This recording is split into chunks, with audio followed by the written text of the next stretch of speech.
we doing, folks?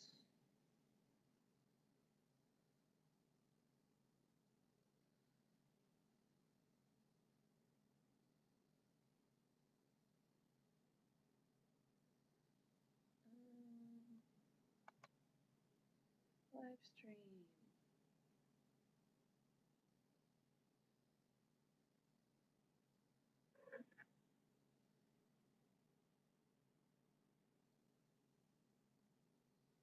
Hello. That's like horribly fuzzy. Is that me or is that just...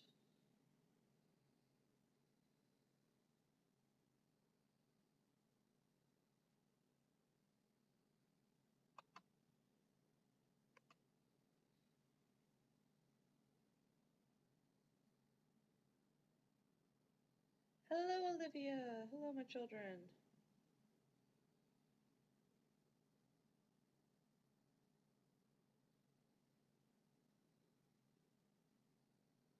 Let me know how the sound is, guys, when you get a chance. Yes, Camilla, you are early. So I got about 5 minutes before it starts. Text your friends, tell them to get on. Because this next one's gonna be a doozy.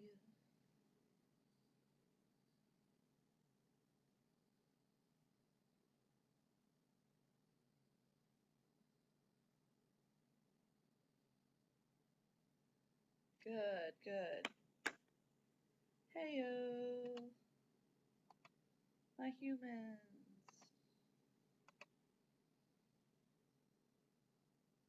All the humans. Doot-a-doot-a-doot.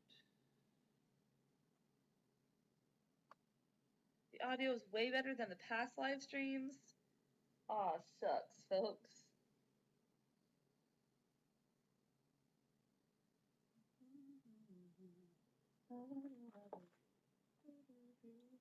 Guys, I'm way more organized than I was in the past live streams.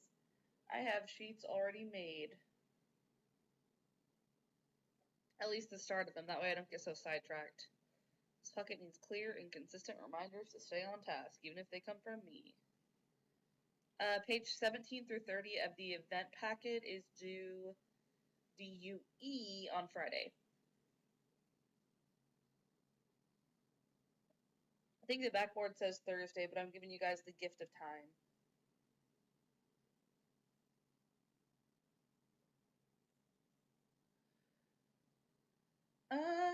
Camilla, I think it's whatever you want to do. I'm going to be teaching human geography next year, so take what you want to take, fam.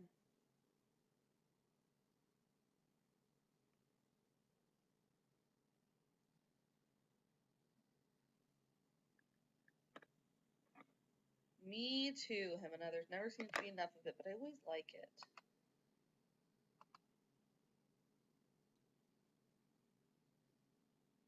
Got all of our people watching.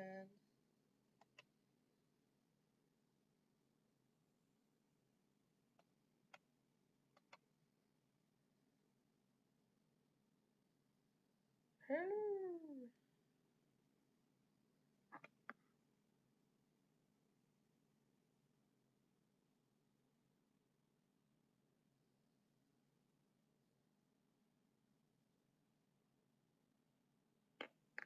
Hey, Kat. Folks, if you have friends in other classes or you have friends who you want them to be on the live stream and they're not, go ahead and send them a text message. Tell them we're going live and it's crazy good. And this information is very important because you guys seem to struggle with it and get it confused. So we're going to be going over some crazy good stuff tonight. We're doing specifically government and the Constitution. I'm really good at things. Hey, Kat, I'm doing great. I'm right now in the midst of listening to an audiobook that I'm really loving. The one that I'm listening to right now, it's a really great series, and I'm in the third book, and I feel like it's about to hit like a really like critical mass, and so it's pretty much fun. pretty much fun to be had. Always good when you join us, Stalin. We're always wondering when Stalin's going to arrive.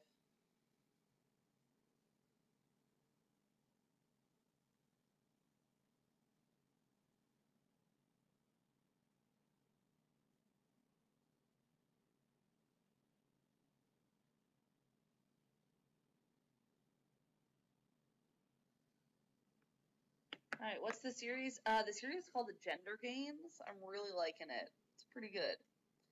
Alright, it is 7 o'clock now. It is 7 o'clock now, so let's see who our peeps are, folks.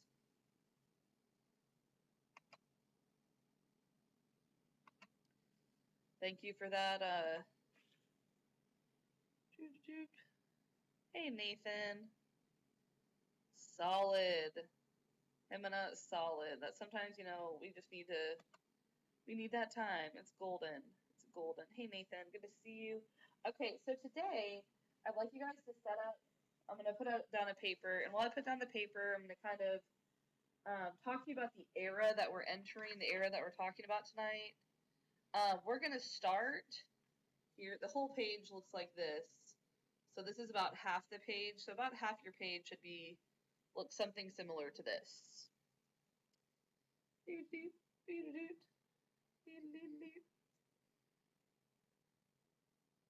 Second Continental Congress of 1776. This is kind of where we left off last time.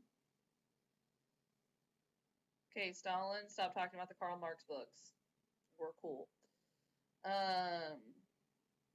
Anyways, so last time we left off, Miss Puckett realized she made a grave error, and I forgot. Hey, Hannah. And I forgot that we hadn't talked about the Second Continental Congress. But you know, that kind of worked for us, because today we're going to be doing Second Continental Congress, the DOI, and the Articles of Confederation. We're going to kind of do those in one fell swoop here. You know, I have the hover cam, so it kind of likes to readjust at will.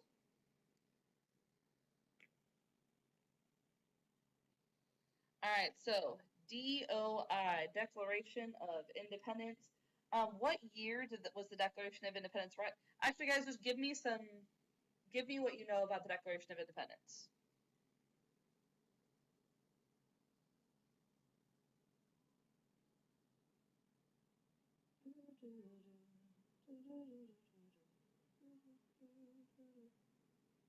Close, Kat, you're so close.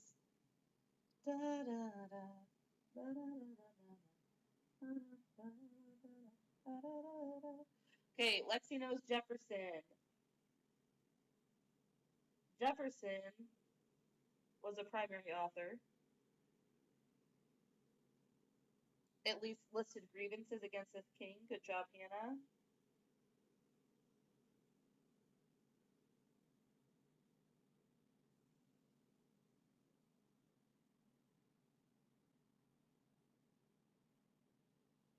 Alright, listed grievances, it declared independence.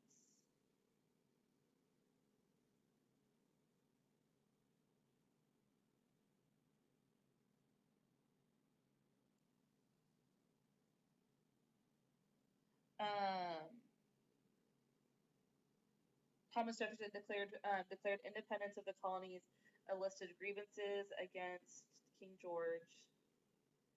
I'm just going to write KG3.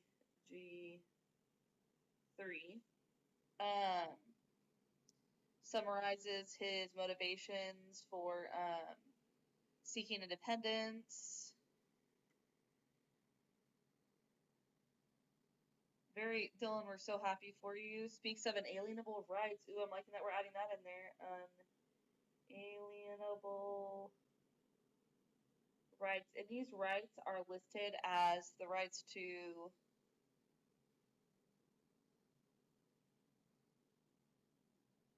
it's listed as we hold these truths to be self-evident, that all men are created equal, that they are endowed by their creator with certain inalienable rights, that among these are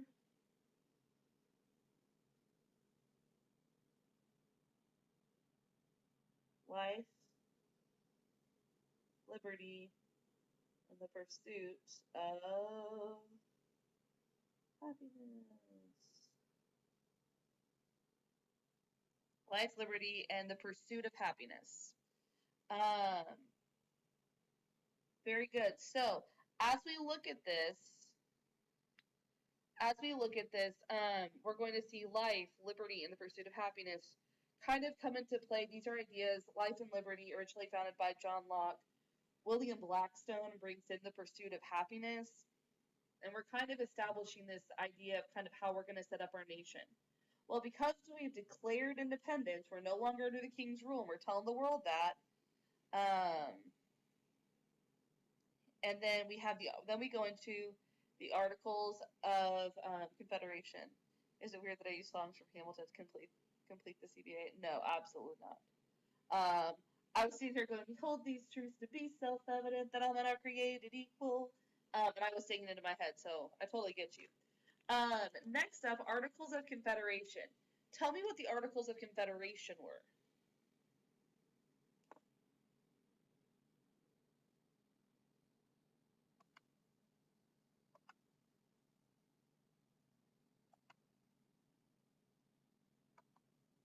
Okay, weak. Number one thing Lexi remembers is that they are weak. That's true. They were not they were kind of created to be weak. Why were they created to be weak?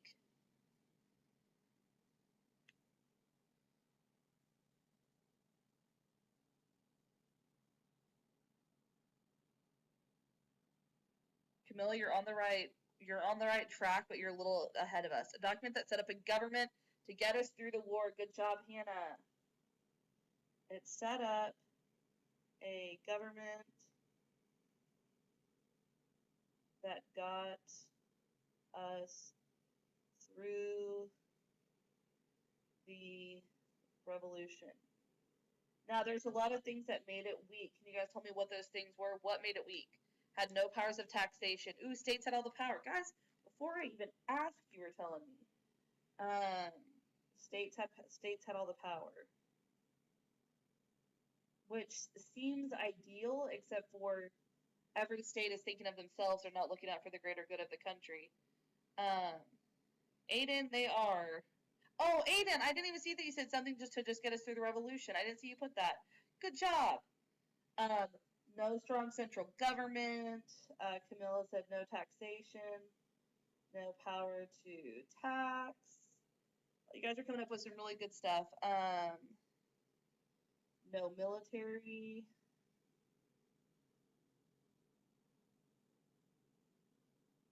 Not a strong central government. Okay, so all of these things that set up were very weak. Then something happened that kind of scared everybody. What event happened that kind of scared everybody? Hey, Tristan. There's an event that happens. Well, first of all, the war ends with the Treaty of Paris. The war ends. The men go back home, and still we're having issues. Lexi, if you're asking like what does no military mean, it basically meant that they couldn't have individual states could have a military, but there would be no like federal military. There would be no national military. So basically, all of the soldiers go home, but when they go home, they were promised all this money. They were promised all this. They were promised money. They were promised farmers who had grown crops throughout the war to feed the soldiers. All of a sudden, lost their biggest client, and so we have Shays Rebellion happens, and it's a farmer rebellion, basically to stop the courthouses from closing down any more farms because people couldn't pay their debt. And so we have Shays Rebellion happens. It's basically this farmer revolt that the government can't shut down. Farmers revolted and raided a federal arsenal. Shays Rebellion is basically something the government can't shut it down, and it scares the public. Because before this, everyone had been like, I mean, guys, it's fine, it's fine, it's fine. And then this happens, and everyone's like, ooh. It showed the weakness of the Articles of Confederation.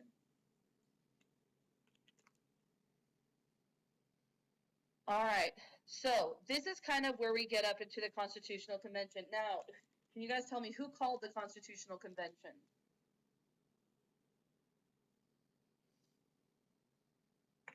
Dylan, they are referred to as not redbacks, but continentals.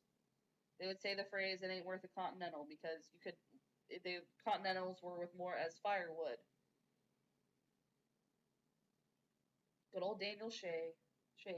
His last name was Shays, Daniel Shays. Who called the Constitutional Convention? It was two guys.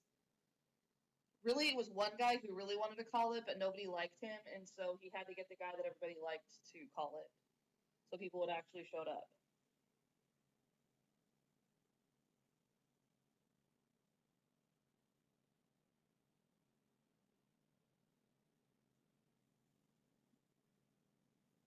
Okay, Alexander Hamilton for one, and who did he get to also call it?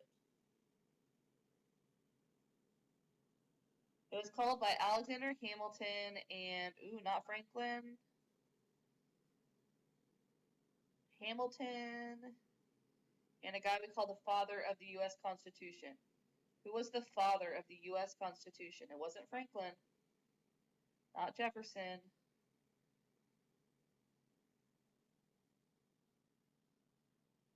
He was one of Jefferson's cronies. Nope, not Washington. Washington's on his side. He doesn't need Washington. Not John Adams. Adams was actually in France at the time. Well, he was kind of back and forth. No, he was actually at the Constitutional Convention. I lied. Nathan, very good. Madison. Dylan Madison, good job.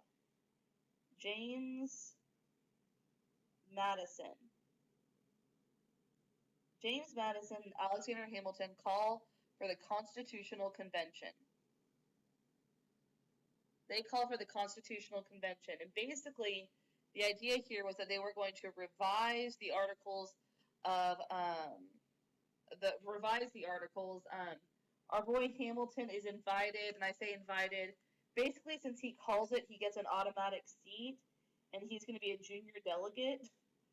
But the two delegates from his state are basically there to outvote him with anything that he says. Madison does roast on Hamilton. Madison eventually doesn't like Hamilton, but to start off with, he was like, "Yeah, bro, I guess you're okay." And then Madison gets in really close with Jefferson, and so that's when he and Hamilton kind of have a falling out. The Constitutional Convention. I was chosen for the Constitutional Convention. There is a New York junior delegate who only gets to go to the convention because he called it, and again, like I said before, the two senior delegates who are there are there strictly to outvote him if it comes down to it.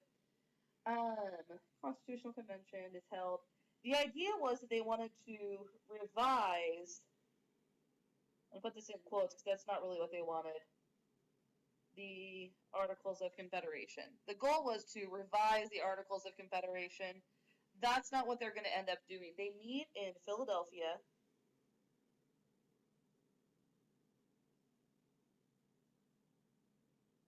Philadelphia, Pennsylvania.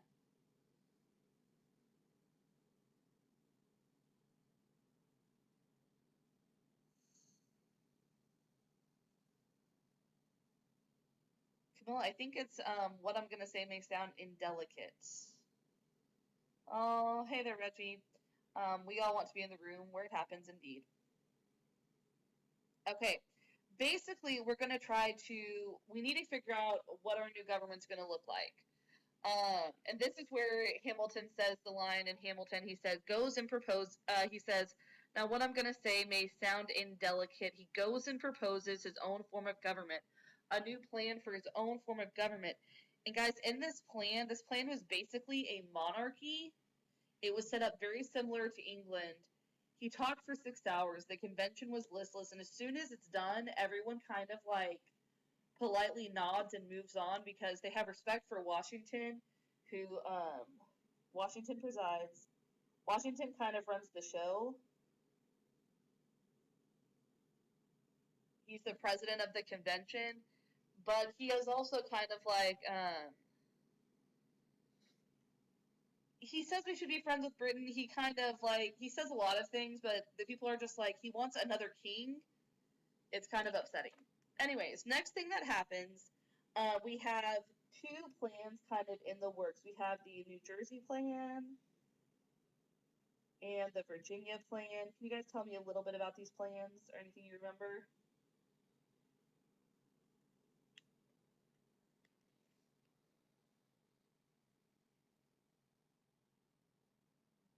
I know, we just left a king in here. He's trying to bring it back.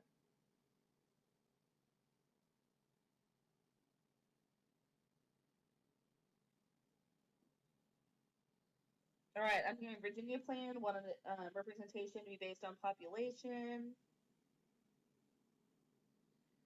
New Jersey, they wanted equal representation. This was basically because New Jersey was a small state and Virginia was a large state.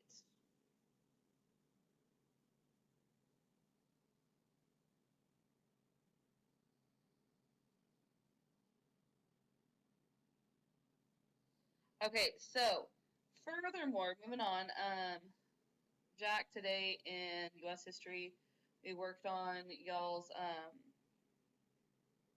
there you go, we worked on the big three. Good job, Dylan.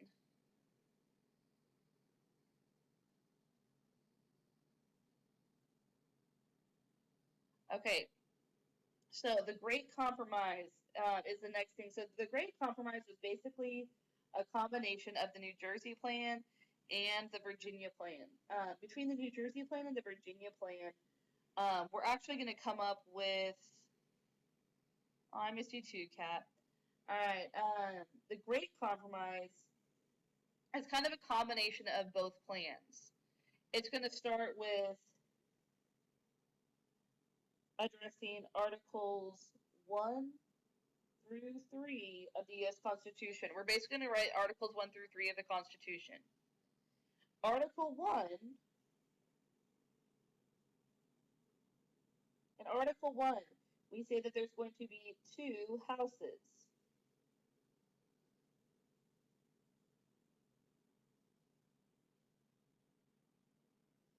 One, where representation is equal. Can you guys see this? I don't know if you can. Equal. The other is based on population. That's really tiny. Basically, there's an E in here and a P in here. One is based on is equal. The other is based on population.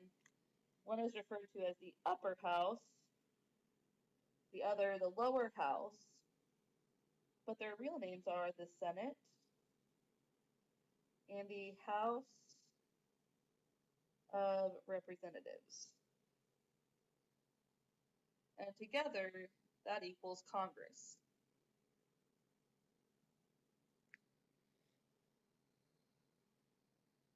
Okay, Jack, to be fair, I also gave you the True Confessions of Charlotte Doyle. I also gave you the option to read some kind of Doctor Who fiction. So let's not say that I only gave you those options. I just thought those were the ones that would interest you most. And also Jack London's Call of the Wild. So there's that. In the House of Representatives, each state would be assigned number of seats proportion to its population. That's very good. The Senate, it's equal. Very good. Very good. Ooh. I don't know if this was also called the Connecticut Compromise. That is a good question, Camilla. You will never hear it called that. It's going to be referred to here as the Great Compromise. Now, number 2. Article number 2. So this was Article 1. Article number 2 is going to address the executive branch. It's going to establish the executive branch, and then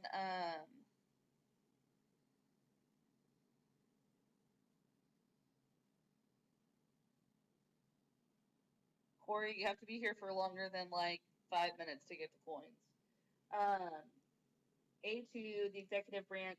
Article 2 establishes the executive branch. It kind of tells us what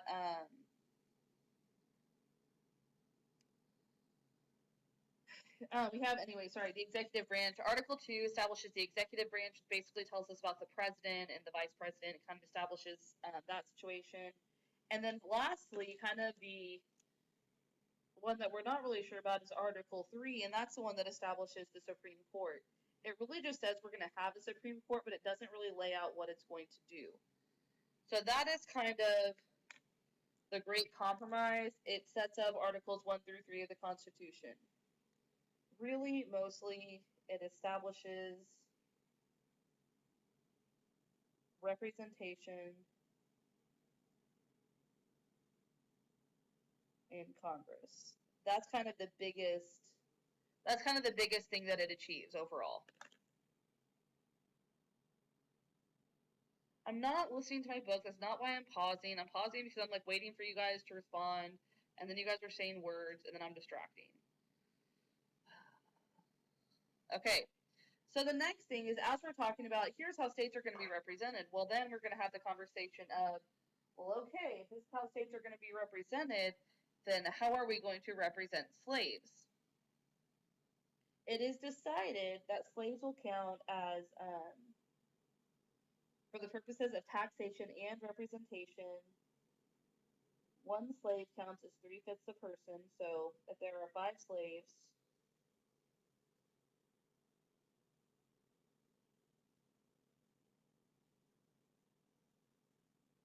only 3 will count for the purposes of taxation. Basically,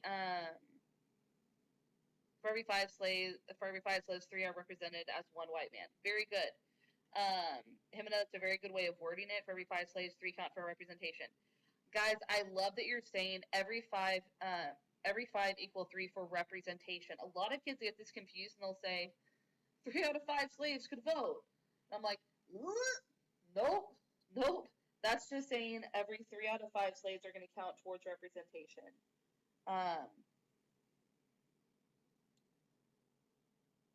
Every 5 slaves, 3 count for representation. Thank you, India. And Hannah, I like your abbreviations. And this was towards taxation and representation. The ironic thing is, the South wanted them to count as people for representation. The North wanted them to count as property for taxation, really because nobody likes to pay taxes. So if they were going to have slaves, the North wanted it to be uncomfortable for the South. And hey, Ore. So it's all good. It's all good, all fun. And we're gonna have one more compromise about slavery because this issue causes a lot of stress at the convention. There's kind of a lot of tension about it. All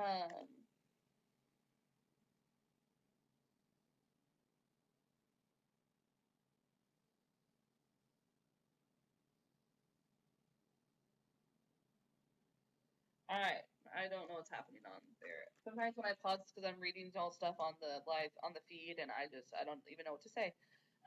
So the Commerce Compromise. Do you guys have any idea what this is? Commerce Compromise. Ooh, very good, Hannah. Killing it. Corey, participate in the conversation. Enjoy it. It's fun. Okay. Hannah, very good. Basically, they won't talk about slavery.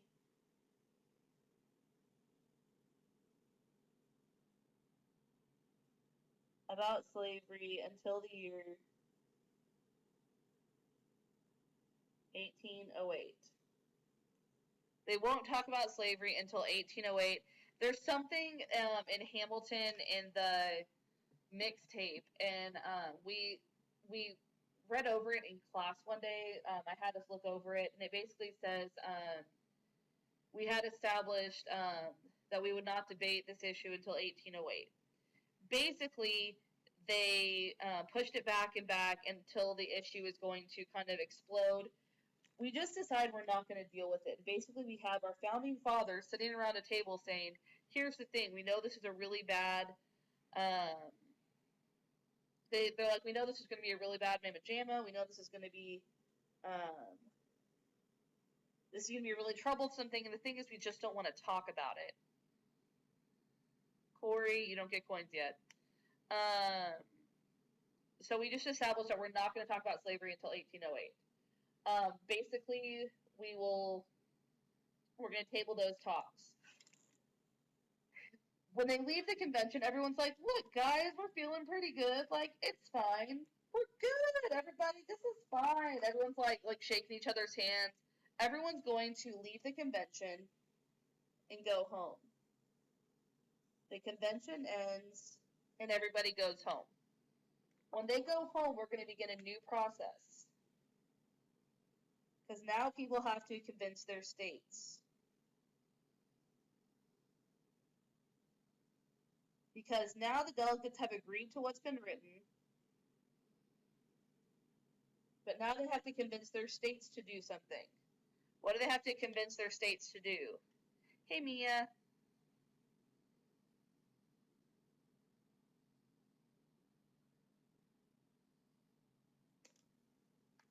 What do we call this next time period? When the delegates go home, they have to convince everybody. They have to convince their states to, and they have to convince their states to do something. What do they have to convince their states to do to the Constitution?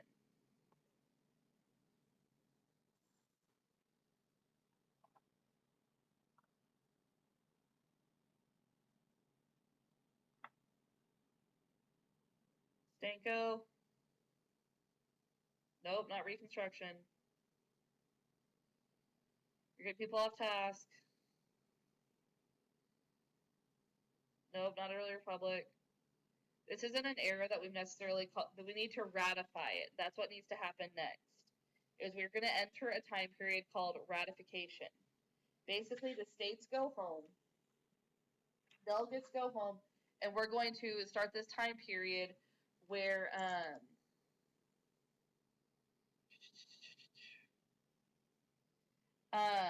we're going to create this time period, and in this time period, this is where delegates convince their states to ratify or approve the Constitution. To ratify or approve the Constitution.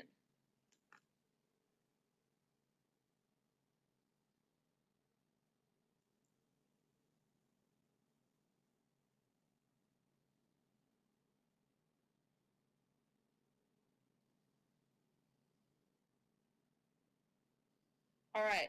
So the next thing that's going to happen is, Ore, stop getting off task.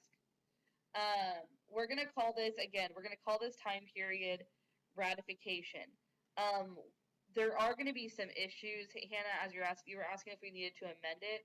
There are going to be some issues. People have a lot of issues with this Constitution because it is so radically different than anything we've seen. At its core, can you guys tell me what is the primary difference between Federalists and Anti-Federalists? These are not political parties.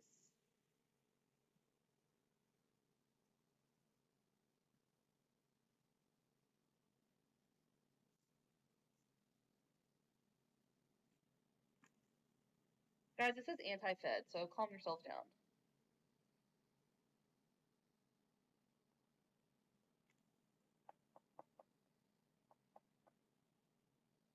Okay, guys, I'm hearing you guys say like a lot of things. What do Federalists want? What do Federalists want?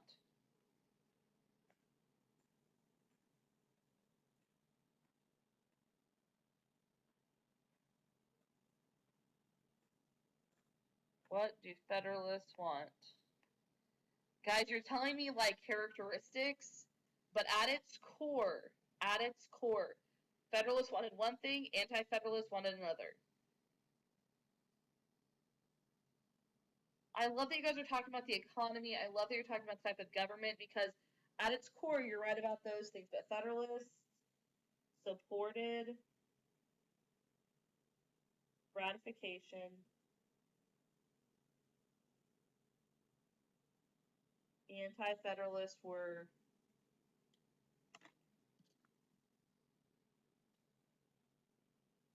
against.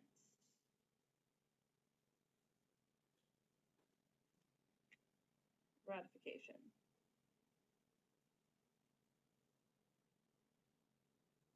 Okay, so Federalists supported ratification. Anti-Federalists were against it. That is kind of at their core, this is the big difference.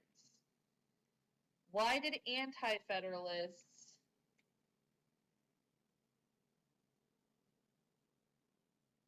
why were anti-Federalists against the Constitution? Why did they not like it? It doesn't really have anything to do with the bank. A lot of what you guys are saying is political parties. I'm looking for more about the Constitution itself. Or we don't even technically have a Constitution at this time.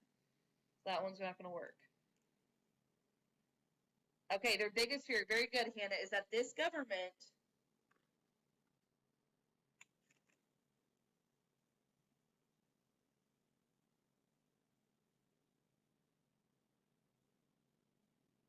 it didn't protect their rights. This was a government that didn't protect their rights. And so they wanted, if you were going to get them to sign a deal, if they were going to join this, they needed a Bill of Rights. Why did Federalists believe that was, why did Federalists want a government that was so strong? Why did Federalists want a government that was so strong?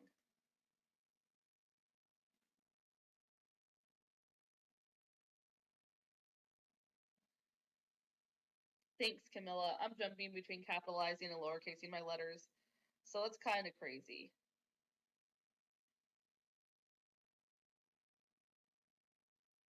So Federalists, why did Federalists support ratification? Why did they want a strong government? Think about their previous experience.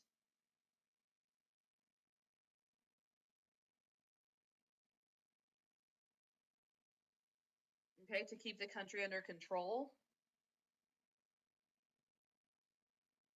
Not necessarily about the economy yet, Nathan.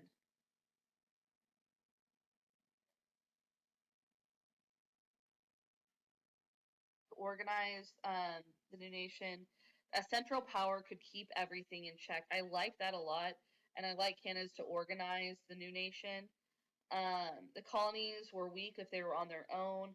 Basically, this is so that they can govern themselves. We didn't want what happened with the Articles of Confederation to happen again. So what we're going to see is they want this because a strong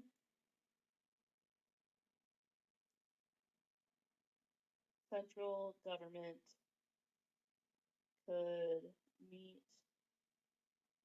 the needs of the people. A strong central government could meet the needs of the people.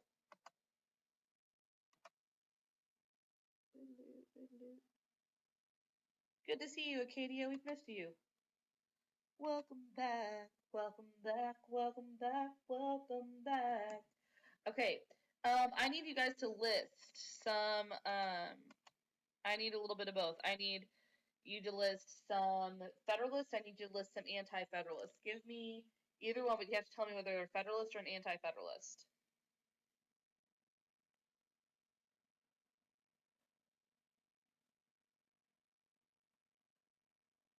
Hannah, we missed you in class the last few days. Your team didn't really know what to do with you. Do without you, I should say. Thanks. Thanks, Camilla.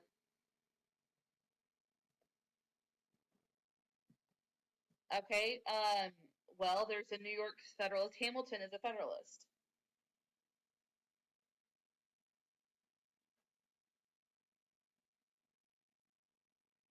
Yeah, Washington was basically a Federalist, but he doesn't say it.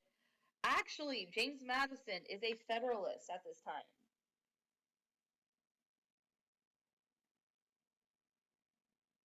John Jay, also a Federalist. George Mason is an anti-Federalist. He's the father of the Bill of Rights.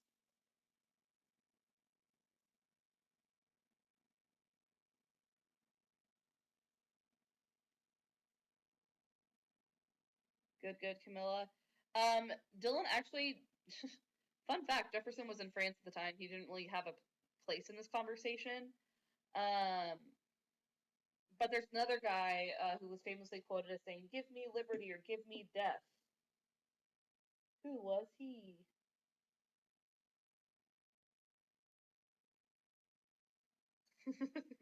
It's okay, Hannah. Life happens. Okay, Adams.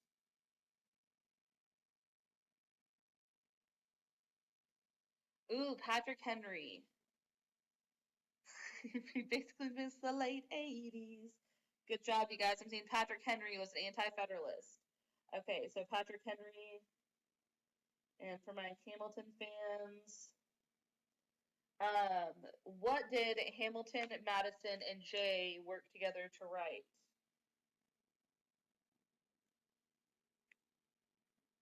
Madison. Okay, so basically,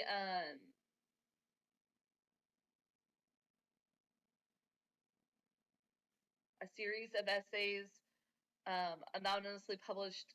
How does it start? My client needs a strong defense for the solution. Who's your client? The new U.S. Constitution.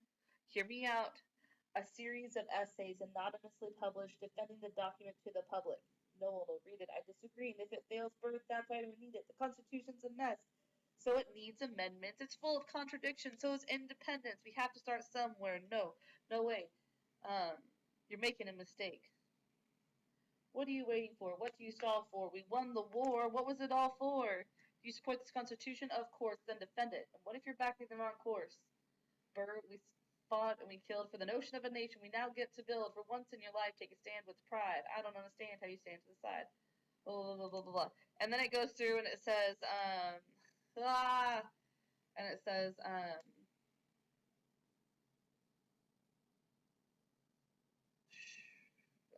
how does it go? How does Burr's line start? He says, um, the plan was to write a series of a series of 25 essays. The work evenly divided among the three men. In the end, they wrote 85 in the span of 6 months. John Jay got sick after writing 5. Madison wrote 29, and Hamilton wrote the other 51. But my friend would say, he's a government teacher, and he would say, my friend would say that Hamilton's are really rambly, and Madison wrote the good ones. Madison wrote the good ones, Hamilton wrote the rambly ones, but Hamilton wrote 51 of the 85. And they are still actually used by Supreme Court justices today. So that's kind of cool. So eventually we get to ratification. Through this whole time period, there's a lot of back and forth. I wrote this down for myself.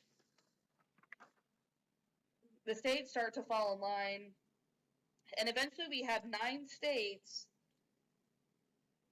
Oh, that's terrible.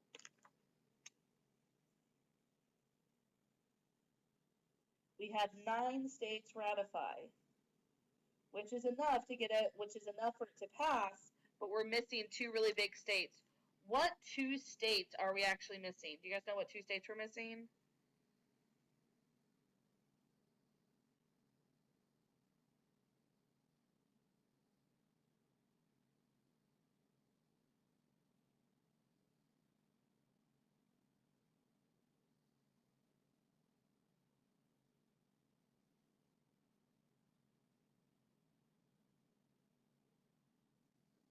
All right, Trey, what's with the numbers, dude?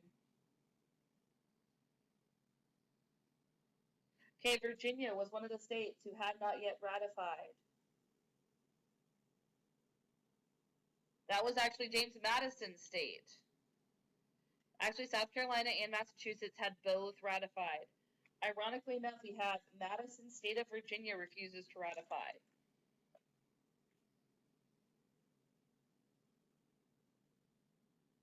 There's another guy, his state also not ratified. Massachusetts had ratified, South Carolina had ratified. The next one was actually New York.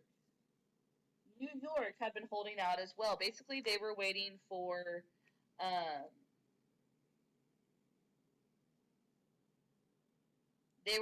Virginia, whatever Virginia did, basically.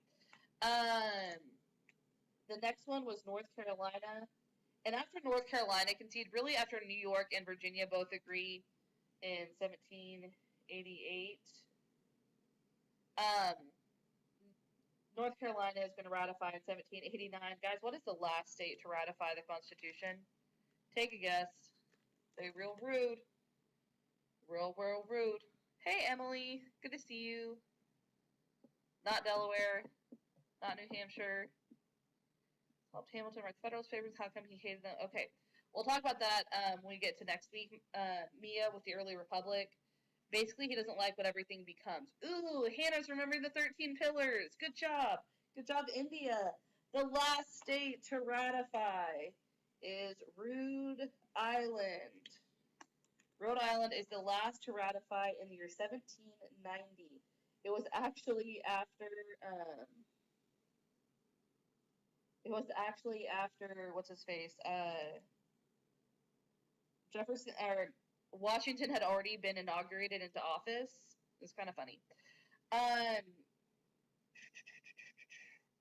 And then in 1791, we finally, eventually we end up amending the Constitution. We have amendments made, and guys, that's 2/3 of Congress had to agree to propose it. 3/4 of the state legislatures ratified it. 2, 3, 3, 4. Camilla, I do see your question. I'll get to it in just a second. Basically, in 1791, the amendments, we have these amendments. 1 through 10 of the Constitution are known as the Bill of Rights. That's kind of where we're stopping historically for now. It's not really about the states falling over. Camilla, you read about it on a paper. It was is in the textbook. Basically, there's all these pillars, and it's basically as each one falls, that means we're going to the Constitution. If you look up pillars and ratification, it'll pop up. It was also, I think, in one of the unit expectations that you guys did. Okay, so that's our kind of the history part, but I did want to go over government with you guys as well, because I kind of feel like the history, is there any question you guys have about the history of all of this? We're going to go over the amendments in the Bill of Rights next, and the principles of government, and kind of any questions you may have about the Constitution. How do we feel about this right now?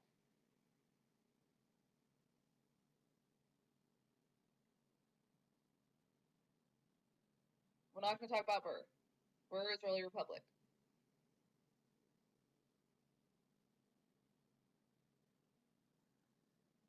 Kat, just listen. You don't have to watch, just listen. Aww. Thanks, Mia. It was a pretty good one. That was a pretty good one. Are we still going today or no? Yeah, we're still continuing. We still got about 17 minutes left. We got about 16 minutes left. Anybody? Okay, so thank you, Hannah. We feel good. We feel confident. All right, so the next thing we're going to do is 7 principles of government. So that was kind of part 1 of the live stream was history. Now we're moving on to government. All right, Hannah, it's so great to have you here. We've missed, I don't know if you've logged into a live stream before. Maybe you did one of the early ones. Okay, 7 principles of government. So first of all, basically, guys, I wrote down all the principles of government on a sheet of paper so we could kind of quickly review this. Tell me about what is limited government?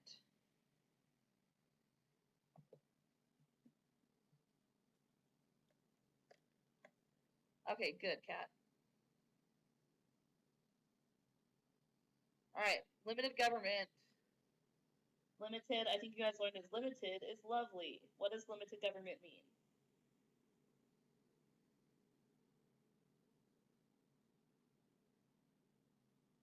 Okay, basically restricted through delegated and enumerated powers. There you go. Cat limited amount of power. Basically, limited is lovely. The government's power is limited. The government's power is limited. So this would not be in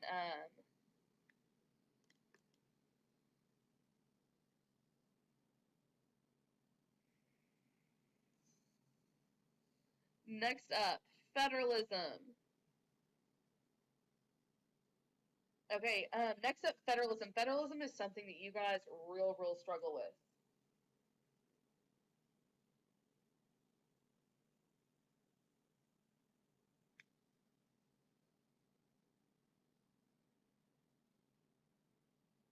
Tell me about federalism.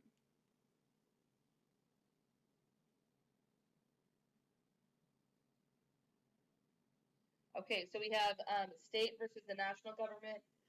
In this case, we're going to start local, state, and national. It's really about how power is divided and yet also shared. For instance, in this case, it would be, you know, you get pulled over on Spring Cypress. You're going to get pulled over by county sheriff. I don't know how many R's there are in sheriff, but please don't judge me. If you are pulled over on Highway 6 headed towards College Station, you're going to be pulled over by a state trooper. And if you kidnap a child, if you have a certain amount of drugs or something like that, or do something real messed up, you're going to get in trouble by the FBI. All people have law enforcement. It's just at different levels. Everybody helps build roads, but it's just at different levels. Guys, Cypress is not going to say, the thing is we really want a road downtown. That has nothing to do with this. Hannah, very good. This is kind of what Amendment 10 goes with. Rights, states, the people. The people kind of refers to local government. You know, I know Mr. Boudreaux likes to refer to it as a cake. It's the marble cake. You guys do you. Now, tell me about popular sovereignty.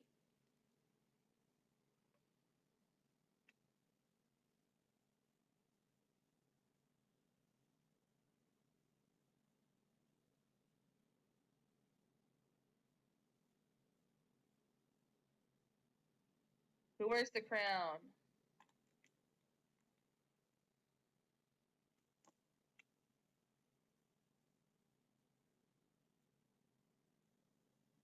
If you guys remember the chant, it's kings are sovereign and they think that's cool, but here in the States, the people rule.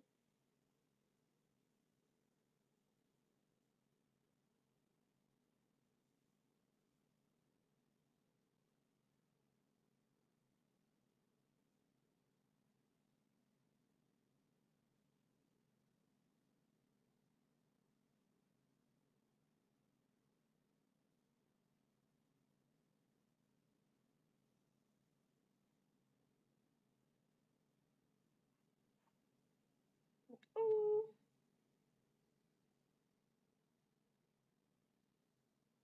I wish I went to Party City. I forgot to get more little baggies. I got more candy for you guys, but I forgot to get little baggies. I don't know what we're gonna do. Okay, so That's popular sovereignty. It's basically the idea that people should be in power. Other phrases you might see. What are some phrases you might see that are like, oh, this is popular sovereignty?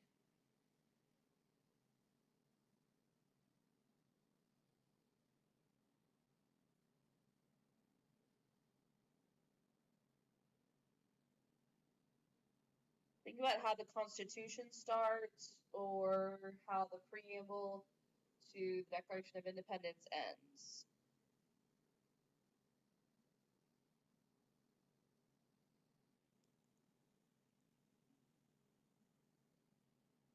The Constitution starts with "We the people." We the people. Um, People and power. We the people. When you see the word people, that should be a clear thing. But also, in the Declaration of Independence, it says, we hold these truths to be self-evident that all men are created equal, that they're endowed by their Creator with certain inalienable rights, and among these are life, liberty, and the pursuit of happiness. That to preserve these rights, governments are instituted among men, deriving their just powers from the consent of the governed. From the consent of the governed. Consent of the governed. And guys, it's the idea. Who is the governed? The governed is the people. We've kind of talked about that. Kind of going hand in hand with popular sovereignty. Popular sovereignty is the idea that there's basically like,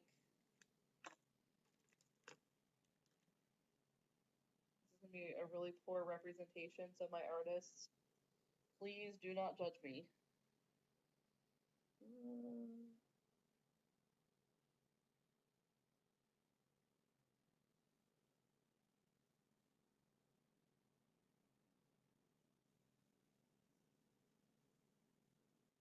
Basically, you have a light switch.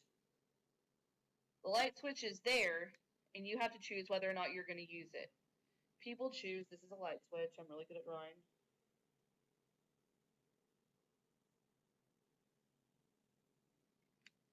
Basically, you have to, the light switch is basically popular sovereignty. It's there for you to use. Now, whether or not, when you exercise popular sovereignty, when you flip the switch, you participate in something known as republicanism. Republicanism is the idea that people vote for elected representatives. That's right, Camilla. That's right, Hannah. Thank you, Lexi. You guys got me. Thank you. Republicanism is when you vote for representatives.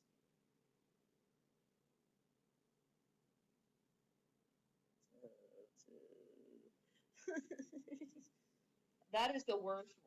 That's a terrible. I retract that.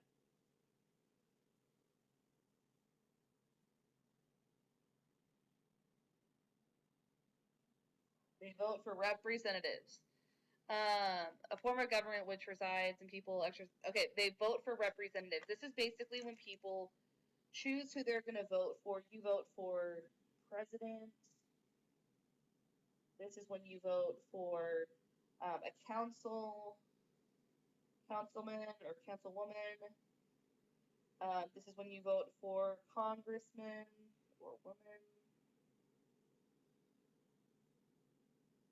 All of these things are all different representatives. And these are people, again, you take the word REP and republicanism, think about representation. That's what we got there. All right, so that's kind of our little analogy there. Now, both separation of powers and checks and balances, I know a lot of you get these confused because they're both about the three branches. I'm really good at things. These are both about the three branches of government. Basically, separation of powers tells you what do they do.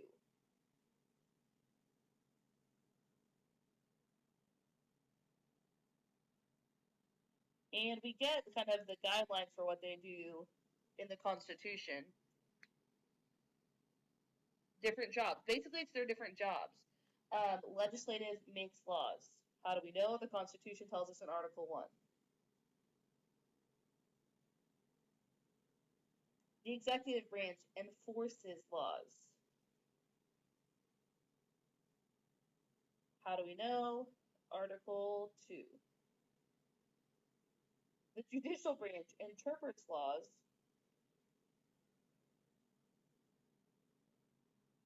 And we know this from Article 3. And there's a court case that kind of tells us what their superpower is. What is the superpower of the judicial branch? What does the judicial branch do? The ideology of giving people hold popular sovereignty. Hey, Kevin, it's good you're here. The judicial branch interprets laws, but guys, what court case tells us what the judicial branch does specifically?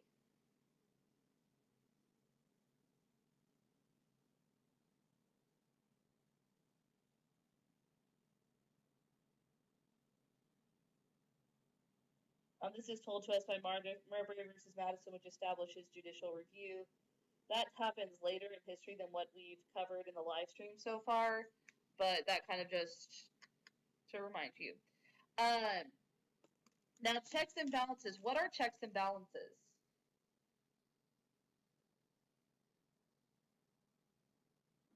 Very good, Hannah. Yes. Yes, Lexi. Very good.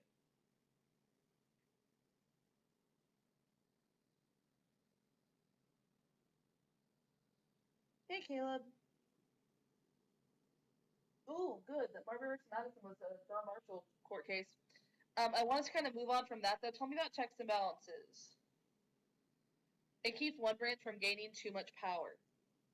Basically, it's how the branches are going to interact to keep each other in check.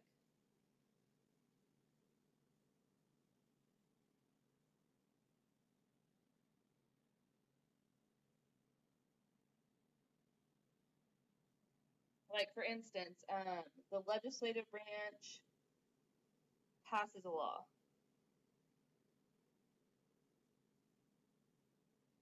Then the president,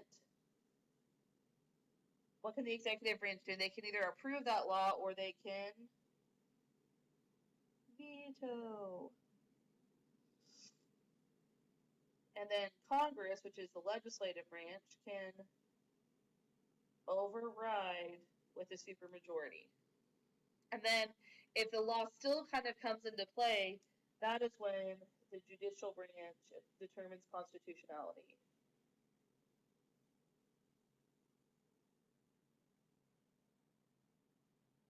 That's when the judicial branch will determine constitutionality.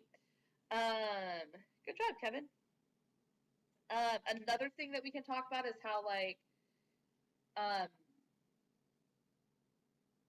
how are Supreme Court justices, how do they get their jobs? How does a Supreme Court justice get their job?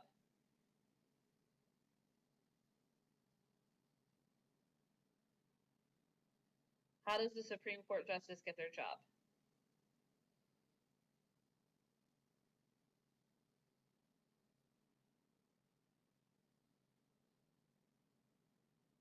Okay, the president chooses them. But after the president chooses them, what then do they have to go through? The president picks them, and then they have to go through another process.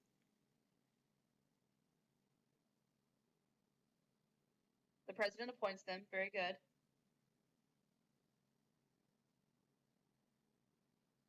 The president appoints them.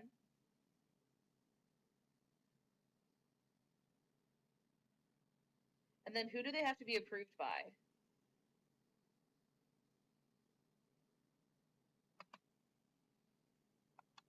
It's not a vote. I understand why you think that, but it's not a vote. What is it?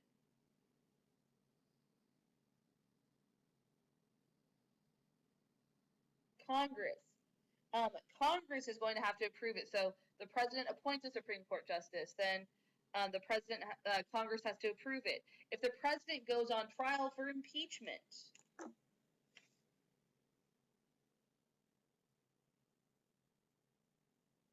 is impeached by the House. He is put on trial by the Senate. Because if he went to trial with the Supreme Court, it wouldn't make sense because, boom. Caleb, don't tell me who Saboteur is. I'm still waiting to figure out. I'm going to be really mad. I can't watch my TV right now. Okay, so individual rights. We're kind of moving past to individual rights. Individual rights would be like the Bill of Rights.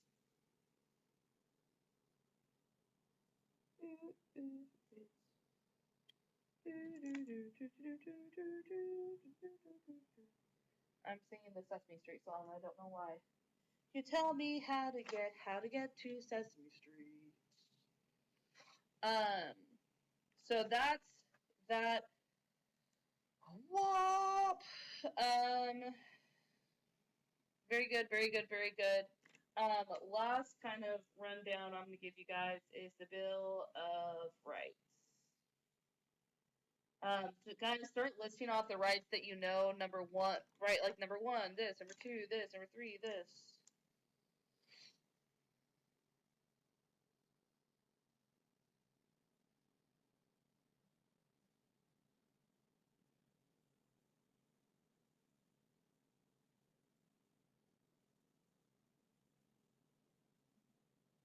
The Bill of Rights are the first 10 amendments to the Constitution.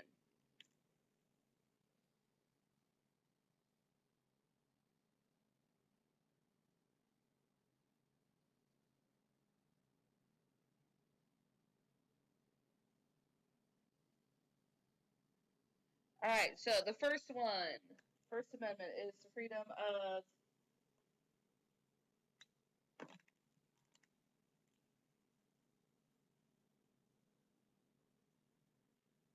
perhaps the freedom of religion, assembly, press, petition, and speech.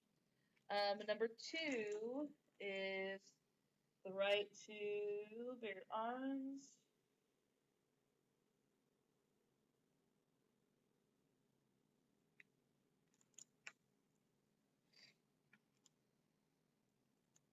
Okay, very good. Three, I'm seeing that you guys are writing is no quartering. So I'm going to draw a little house. I'm going to draw a big X on it.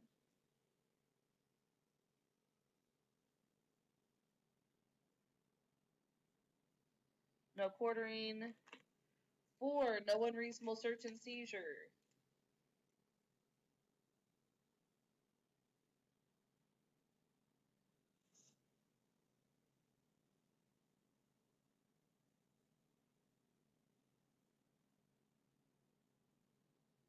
All right, number five. Number five is the. Ooh.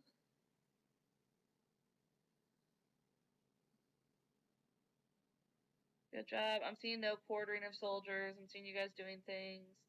I'm not seeing anybody with number five correct yet, which is concerning to me because it's kind of a big one. Number six is a speedy trial. I think like get your kicks on.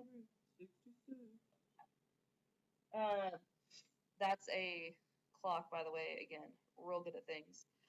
Very good, Lexi. Number five. Hey, Kara. Number five is the Due Process Amendments. It's the Due Process Amendments.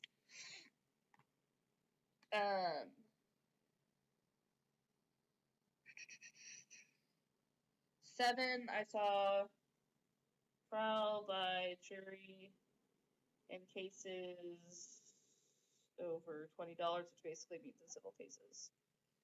You get a trial by jury. Number eight is no cruel and unusual punishment.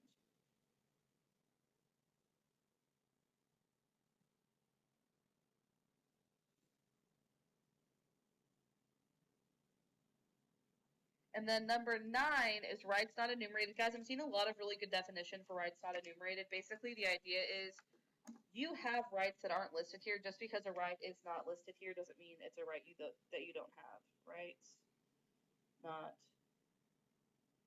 enumerated. Basically, you can't put a number to the amount of rights you have. Your rights are infinite. Number 10, rights to the states, power, the states, and the people. Basically, if it's not listed in the Constitution, it goes to the states and the people, which is basically federalism.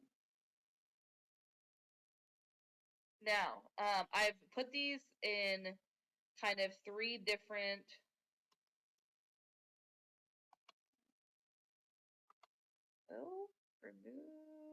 report that person. Message is being reported, guys. It's fine. Okay. So, all of these things here. All of these things here, guys, I put these in specific order. I put these in specific order for a reason. All of these are about something. All of these are about something else. All of these are about something else.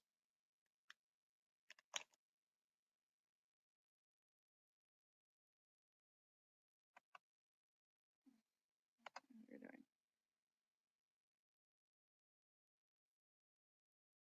Okay.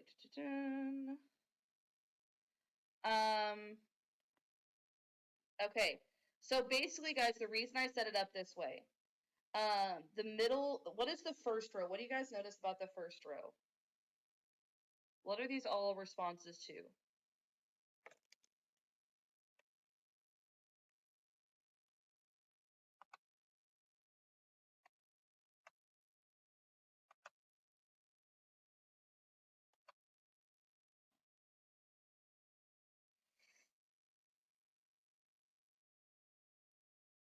Yes, Acadia-ish.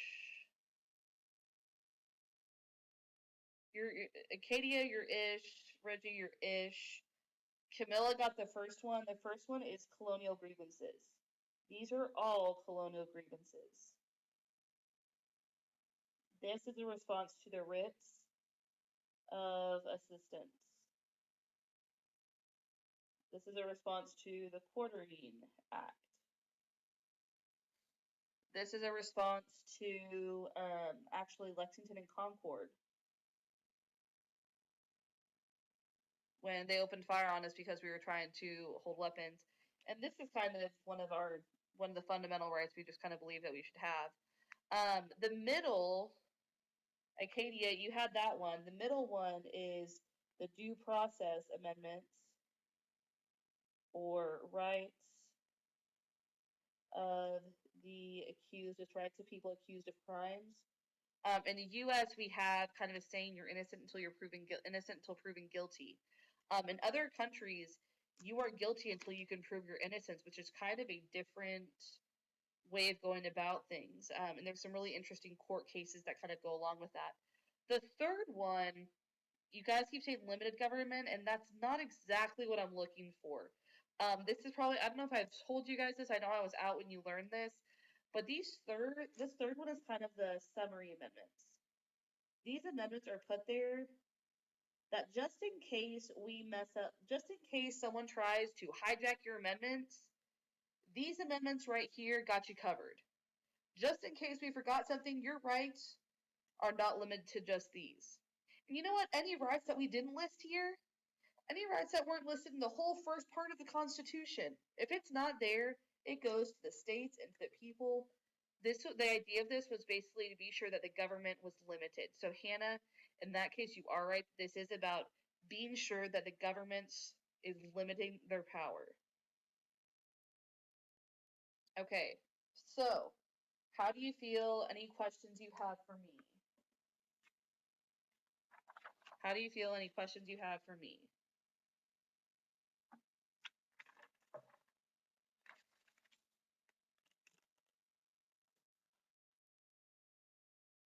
Basically, Caleb, yeah, the backup amendments.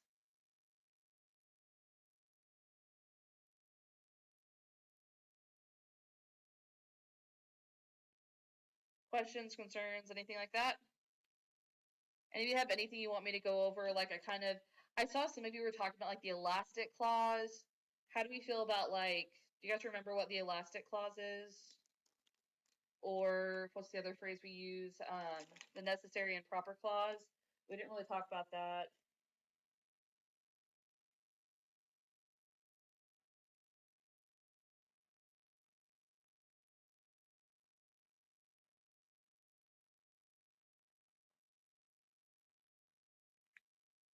You guys remember those? Any questions you have about those?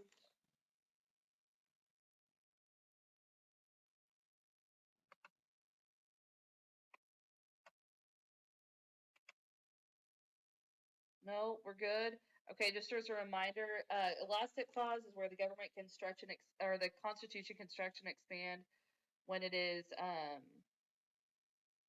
necessary and proper for it to. When it is necessary and proper, basically that means whenever the government deems it necessary, it can expand its power.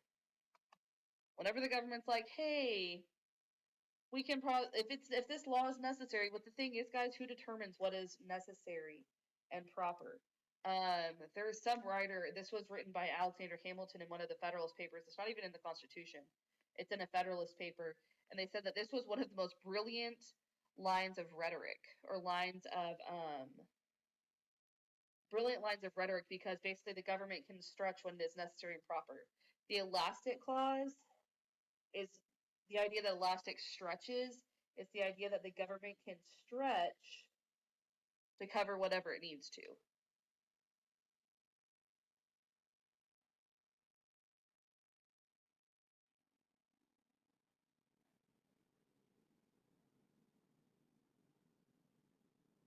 When it is necessary and proper. What else do we have?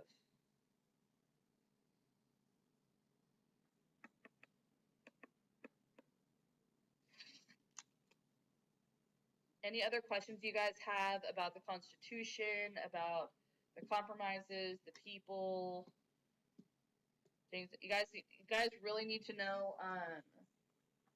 This got showed up last year on STAAR, and it kind of want to be sure that you guys know him. Oh, it's over here. Okay. Be sure you know these two people, George Mason and Patrick Henry. Thanks, Camilla.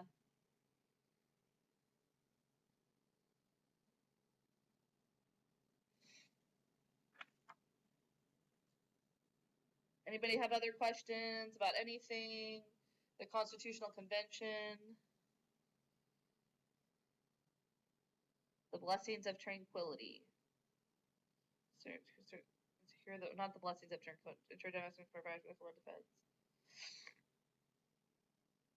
Okay, you guys got anything else? The blessings of liberty. That's what it is, not tranquility. Okay, well, if you guys don't have any more questions, this live stream is going to be pieced out. Our next live stream will be Thursday at 7 p.m. That'll be Thursday, May 4th. May the 4th be with you indeed. Thursday, May the 4th. Look at you guys, precious. Thursday at 7 p.m. and it will be over the early republic.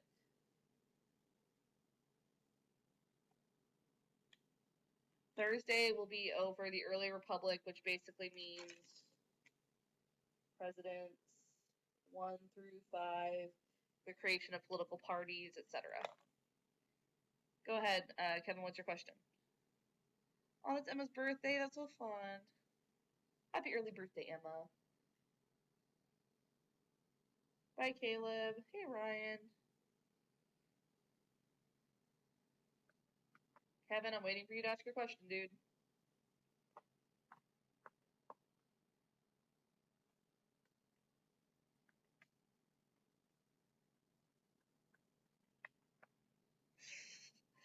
Bye, Reggie.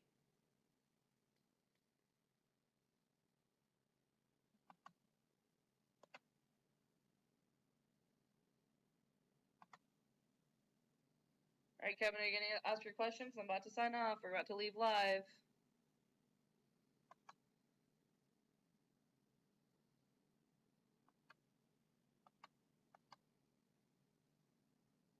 All Alright, well, Kevin took 95 years to ask this question, so Kevin, I'll answer your question tomorrow in class. Hey guys, don't forget, that's upsetting and absurd. Oops.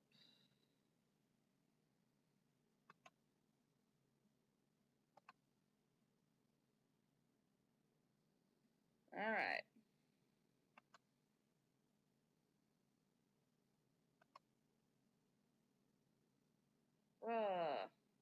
Kids are gross. People are gross. Alright. You're welcome, Hannah. Have a great day, you guys. Again, Thursday at 7 p.m. we'll be doing early Republic, again, Presidents 1 through 5, etc.